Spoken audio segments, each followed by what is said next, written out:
Année après année, à cette période-ci de l'année, je ne sais pas ce qui se passe, mais j'observe souvent le même phénomène dans mon coin de pays. Bien sûr, c'est l'arrivée de l'hiver. Bien sûr, c'est froid. Mais je ne sais pas ce qui se passe au niveau des boîtiers photos. Soit qu'ils viennent de commencer à hiberner, ou encore ils viennent de quitter avec les oiseaux migrateurs, mais on ne les voit plus. Ce que je vais faire aujourd'hui, c'est vous présenter quelques photos que j'ai faites en macrophotographie il y a quelques jours, alors que le gel est arrivé, le froid est arrivé, le frima est arrivé. Il y a vraiment un plaisir à continuer à faire de la photo, même si on est en période hivernale. Voilà donc ce qu'on examine maintenant.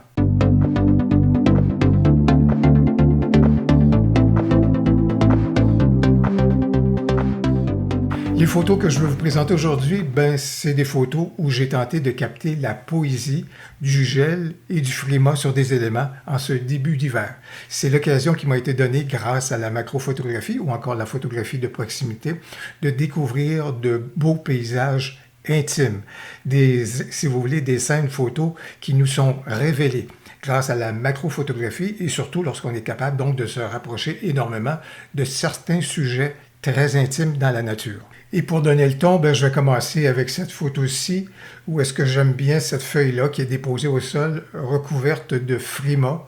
On voit la gelée qui est là, on voit l'hiver qui commence à arriver et le froid qui est présent, malgré une verdure qui est encore verdoyante.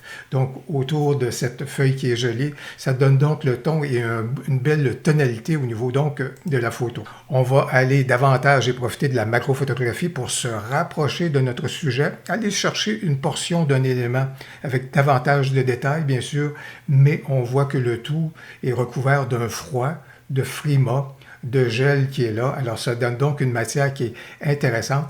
Et dans ce cas-ci, comme je vous dis, c'est un espèce de paysage intime qu'on peut avoir sur cet élément-ci. Et dans ce cas-ci, ce qui est intéressant de découvrir, c'est les cristaux qui se sont formés à la surface de ce végétal.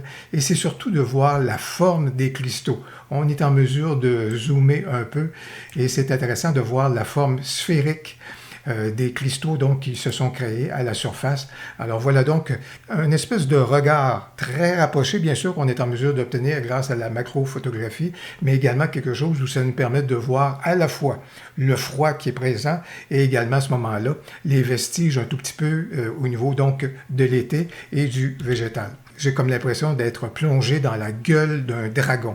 Alors bien sûr, la macro nous permet de se rapprocher de la surface de l'élément naturel, mais en arrière-plan, le doré nous vient des lumières rasantes de fin de journée à ce moment-là, au coucher de soleil.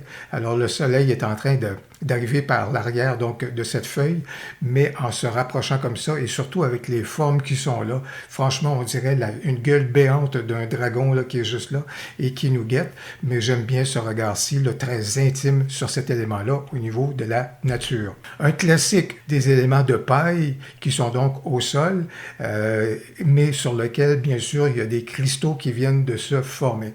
Et lorsqu'on a un sujet comme celui-ci, il s'agit de trouver la bonne composition, de retrouver des éléments où on est capable de cerner davantage notre matière. Vous voyez que dans ce cas-ci, j'ai privilégié le format carré pour éliminer justement des surfaces qui étaient peut-être un peu superflues et pour recadrer notre regard, sur des éléments et la façon dont les éléments sont disposés dans la scène. Et j'ai refroidi le tout au niveau du color grading en mettant une teinte bleutée pour refroidir encore davantage à ce moment-là la scène et la photo. Ici, j'ai pris la feuille du début qui était donc cernée par les végétaux et j'ai profité du rapport de grossissement de l'objectif macro pour vraiment à ce moment-là zoomer énormément dans la feuille et là aller chercher davantage de détails au niveau du frima qui s'était donc créé à la surface de la feuille. Je pense qu'on a là quelque chose qui est intéressant. Il y a une poésie qui se dégage. Je vous rappelle que c'était ce que je recherchais. C'était de rechercher des paysages intimes, bien sûr, mais de le faire d'une façon telle qu'il y a une espèce d'harmonie qui se dégage de tout cela. Le noir et blanc est souvent très judicieux lorsqu'on a de la lumière, lorsqu'on a des formes et des masses.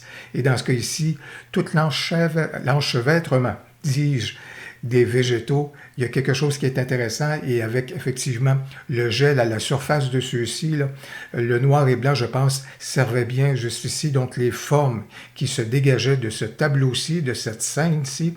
Donc je pense que c'était quelque chose d'intéressant et surtout, comme à l'habitude, il faut tenter de créer un certain relief dans notre photo. Ce que j'ai essayé de faire donc avec des masques, le masque radial à certains endroits, donc au niveau de ma scène. Dans ce cas ici, on est vraiment dans de la macrophotographie très prononcée, avec un minimum d'éléments. En fait, il n'y en a que deux. Cette goutte qui s'est créée à la surface de l'élément et qui a gelé, de même que l'élément lui-même avec ses particularités. Et dans ce cas ici, on minimise les éléments, on se retrouve avec vraiment un paysage très intime, un noir et blanc, des zones de relief encore une fois, pour créer de la démarcation dans notre photo. C'est la même chose dans ce cas ici avec une autre variation, je pense un autre emplacement avec une autre goutte, mais voyez donc le genre de possibilités qu'on peut avoir lorsqu'on décide de basculer dans un rapport de grossissement qui est très prononcé dans le domaine de la macrophotographie. Et avec cet élément-ci, on a non seulement une photo couleur, mais on a également un regard bien précis sur des détails sur cet élément-ci qui m'apparaît un peu comme une espèce d'iceberg qui va se déplacer sur les flots. Il est majestueux, il est très beau, il est bien prononcé parmi une rivière de perles comme à l'habitude, alors qu'on revient avec des éléments que je vous ai montrés précédemment et avec un processus de retouche photo qui est un petit peu différent. Et dans ce cas ici, j'ai vraiment l'impression que je viens de plonger sous l'eau et que je viens de découvrir une mer de coraux.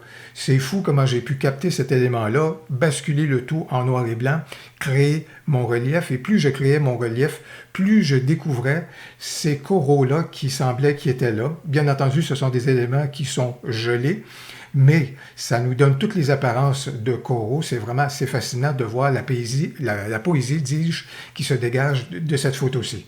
Je reviens donc avec mon dragon, encore là, avec un détail de la gueule du dragon de tout à l'heure. Et là, j'ai amené la précision et la mise au point, si vous voulez, sur une portion à ce moment-là de la feuille qui était là, sur un détail qui est là, encore une fois, avec la belle lumière de fin du jour à ce moment-là qui arrive de l'arrière, donc de la feuille.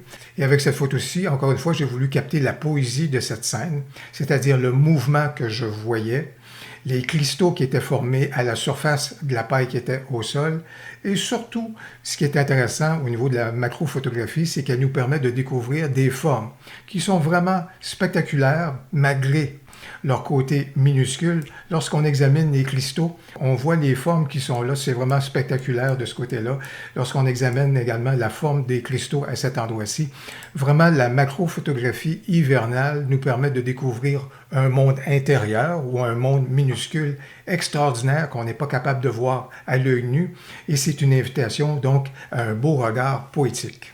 J'espère que vous avez apprécié cette virée en ma compagnie dans des paysages intimes hivernaux, dans des paysages où l'œil n'a pas souvent l'occasion d'y voyager. Si vous avez apprécié la vidéo, n'hésitez donc pas à cliquer sur j'aime. Merci pour votre encouragement et votre support à l'endroit de ma chaîne. Si vous appréciez des tutoriels comme celui-ci, n'hésitez pas à vous abonner à celle-ci et à activer les notifications. Et surtout, n'hésitez pas à commenter. J'ai bien hâte de vous lire. Au plaisir, à la prochaine.